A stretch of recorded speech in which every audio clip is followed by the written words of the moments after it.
திருநங்கைகளை அவமதிக்கும் வகையில் நடந்து கொண்ட சென்னை மாநகராட்சி ஆணையர் மீது நடவடிக்கை எடுக்க வலியுறுத்தி திருநங்கைகள் காவல்துறை ஆணையரிடம் புகார் அளித்தனர். சென்னை மாநகராட்சி சொத்து வரி உள்ளிட்ட பல்வேறு வரிகளை வசூலித்து வருகிறது. சென்னையில் உள்ள தனியார் நட்சத்திர ஹோட்டல் சென்னை மாநகராட்சிக்கு பல லட்சம் ரூபாய் வரி பாக்கி வைத்திருந்தது.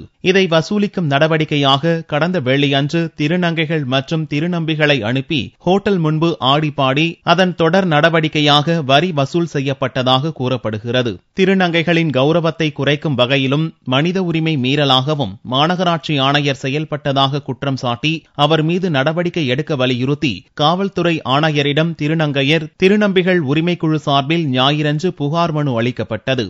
சென்னை மாநகராட்சியில் கடந்த வெள்ளிக்கிழமை அன்று திருநங்கைகளை நட்சத்திர ஓட்டலின் முன்பு நடனமாட வைத்து வரி வசூல் செய்துள்ளனர்.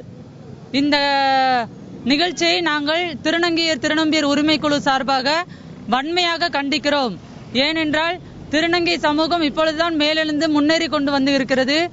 இந்த சமயத்தில் திருநங்கைகளை இழிவுபடுத்துவதற்கு அரசே ஒரு காரணமாக இருப்பது என்பது எங்களுக்கு மிகவும் ஒரு வருந்தக்குரிய செய்தியாக இருக்கிறது. சென்னை காவல்துறை ஆணையர் அவர்களிடம் சென்னை மாநகராட்சி ஆணையர் அவர்கள் மீது நடவடிக்கை எடுக்க வேண்டும் என்று திருநங்கையர் திருநம்பியர் உரிமைக்குழு சார்பாக புகார் செய்ய வந்திருக்கிறோம். புகார் மீது நடவடிக்கை எடுக்கும் வரை தொடர்ந்து போராடுவோம் என்று திருநங்கைகள் தரப்பு தெரிவித்துள்ளது.